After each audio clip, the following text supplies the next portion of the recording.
You know the thing about a shark, he's got lifeless eyes, black eyes, like a doll's eyes. When he comes at you, he doesn't seem to be living until he bites you. And those black eyes roll over white, and then you hear that terrible high-pitched screaming. The ocean turns red, and in spite of all the pounding and the hollering, they all come in and they rip you to pieces. What's up again, everybody? I'm Clayton. Welcome back to Ages of Film, and today I am super excited to review the movie Jaws from 1975, directed by the great Steven Spielberg and starring an ensemble of cast featuring Roy Schneider as Chief Brody. You get Robert Shaw as Quint and Richard Dreyfuss as Hooper. Yes, so while you're here, before I get into this review, go ahead and hit that like button and subscribe if you haven't already. Join the pack. Also, just a quick reminder to everybody, this is just my opinion on this movie. No need to be upset or offended by anything I have to say. Let me know your thoughts of Jaws in the comment section. It's summertime, baby.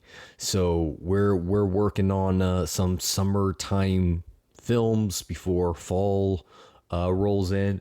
And what better summertime movie to review than Jaws? All right, so we're gonna get into this and break it down. If you have been kicking it with me for a while, you have probably heard me talk about Jaws quite often. I think on my channel, big fan of this movie. I'll just go ahead and say that right now. Grew up with this film. This film has had a huge impact on me, on my life.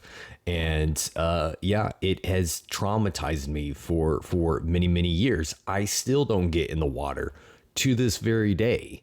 Why? Because I've seen Jaws, dude. I know what happens when you get in the water, and I ain't trying to get RIP'd, son. I'm trying to stay above ground, if you know what I mean. So yeah, let's get into it and talk about the positives. And this is pretty much just going to be a video about positives because I don't really have anything negative to say about Jaws. That'll probably kind of give you an idea of what my rating for this film is going to be, but let's talk about it. So Jaws, yeah, I saw this film for the first time when I was probably 7, maybe 8-ish, super young. And yeah, I didn't grow up with a lot of horror films around. I didn't become, a horror fan until I was in college. Growing up, we had a handful of different horror films around. Most of it was kind of the Universal type monster movies, Dracula, Frankenstein, the Wolfman. We had the original Halloween. We had the original Nightmare on Elm Street. And there were a few others mixed in that I kind of watched and was familiar with growing up, but I didn't really become a horror fan until I was in college. But Jaws was one of those few horror films I did grow up with and have always loved this movie. So it's had a huge impact on my life. But man, this is a brilliant film, just an absolute masterpiece of cinema. And in my opinion, this is one of the greatest films of all time that's ever been made. And not just my opinion, the opinion of many other people, including people in the film industry. Quentin Tarantino, one of the most prestigious filmmakers in Hollywood, has said this is one of only a handful of perfect films. And many other people, even in the industry, have just raved about the brilliance of Jaws. If you have been to film school, or if you ever go to film school, Jaws is one of the films that, at least for me, I was required to watch and study, because it is one of those films that is really kind of marketed, even in film school, and for its brilliance and its greatness. So it's a masterpiece, right? So what do I like about it? Well, there's a number of things I love about Jaws.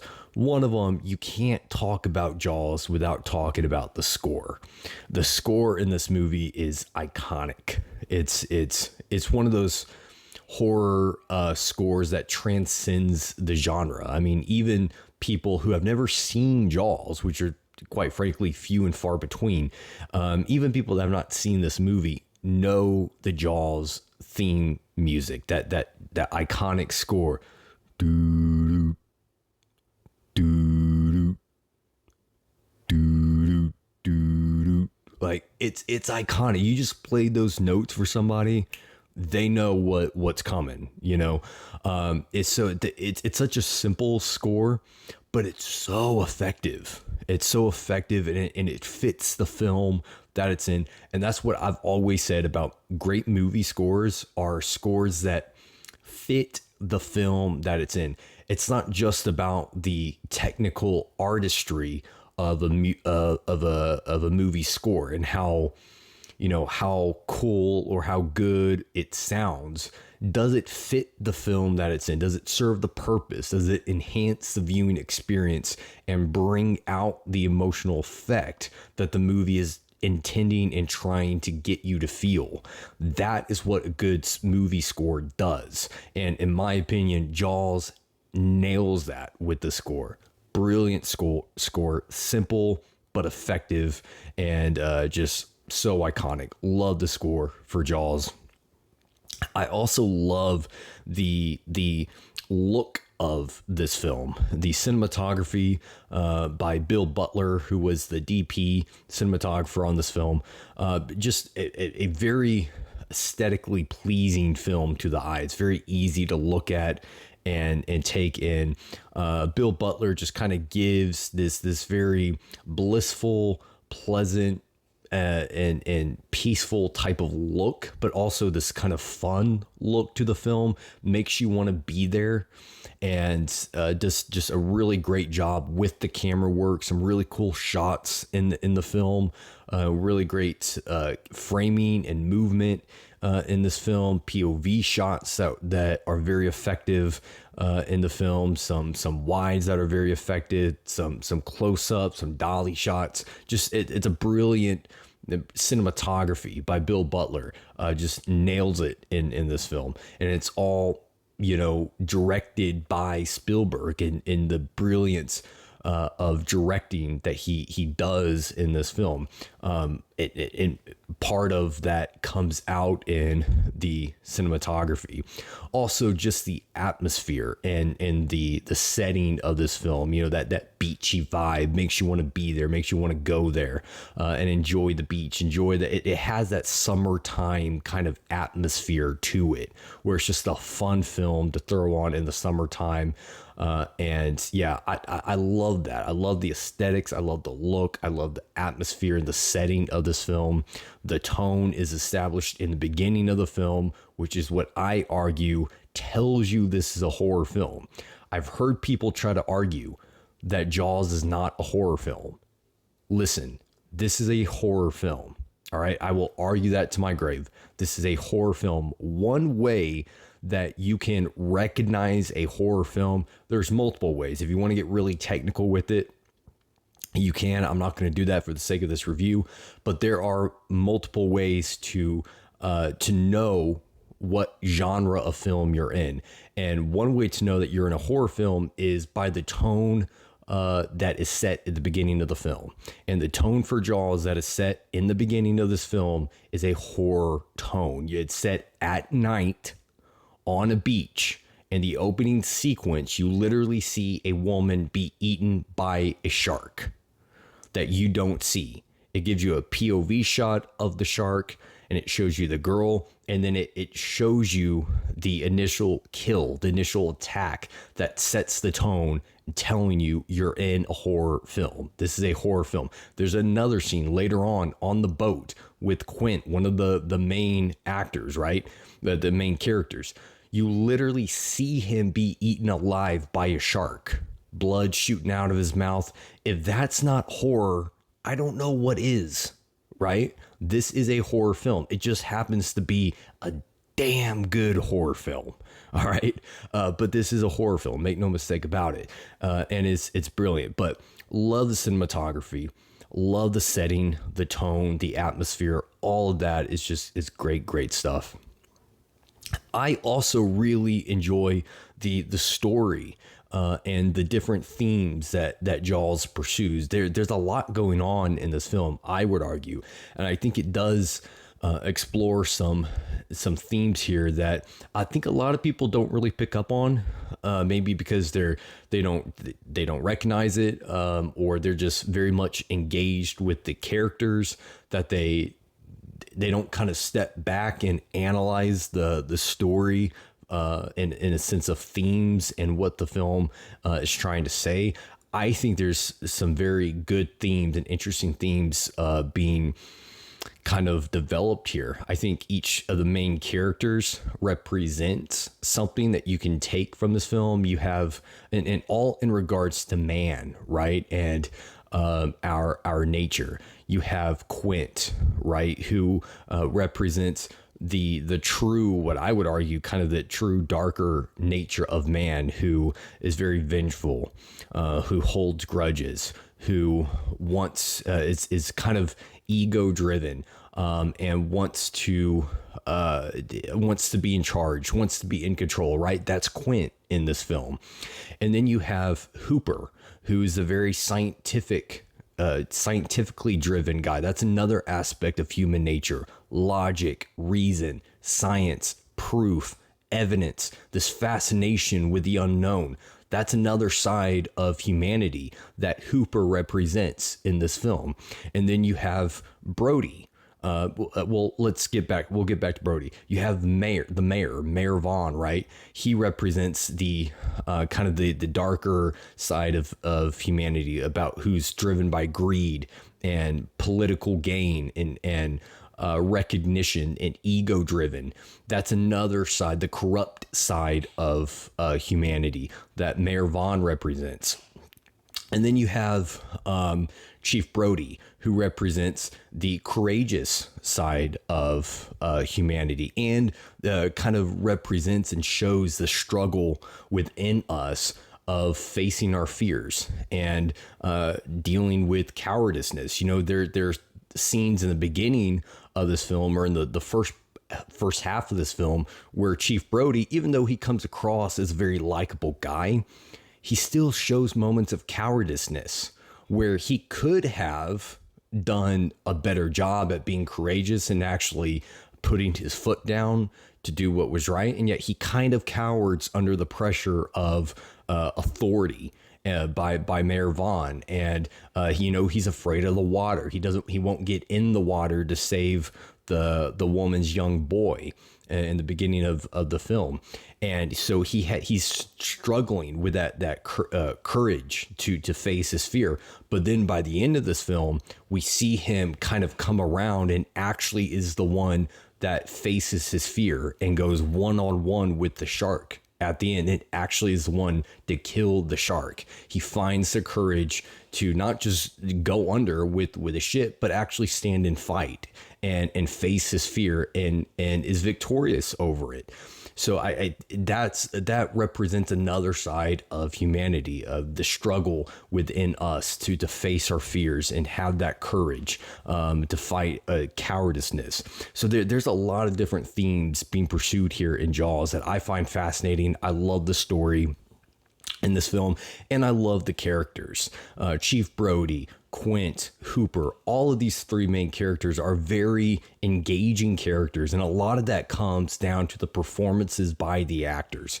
Brilliant acting across the board by everybody. Everyone knows their part, knows their characters, and they play into that brilliantly.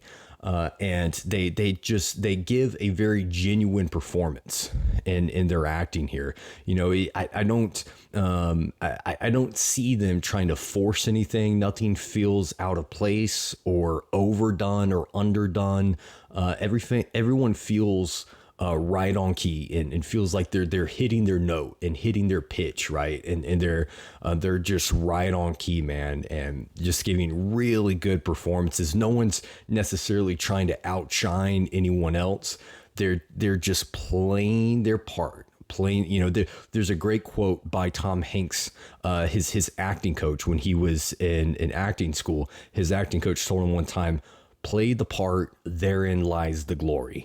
And that's exactly what's going on here in Jaws. These actors are playing the part, and in that performance lies the glory, because you get the glory of just brilliant acting and very genuine performances that make you invest with these characters. Each of them have certain traits about them that you like, and traits about them you don't like. With Brody, we've already kind of touched on that. Things you don't like would be his kind of cowardice and his kind of cracking under pressure. The sides of him you do like is his courage, his bravery, the fact that he's a family man. He's got a wife that he loves, kids. You admire those traits about Brody. Hooper has, again, traits and that you like, and some traits that you don't like about him. Quint, although he comes off initially as a character that maybe kind of rubs you the wrong way, later on in the film, and in one of the best scenes of the film, you kind of get perspective of the character and where he's coming from and what makes him the person that he is. And it's great acting, great character work throughout the film, great dialogue in this film that feels very genuine. Feels like these characters would actually talk this way. That's one thing that could be a challenge when writing dialogue in a script, is oftentimes, especially when you're first starting out, you tend to want to write dialogue the way you would speak it.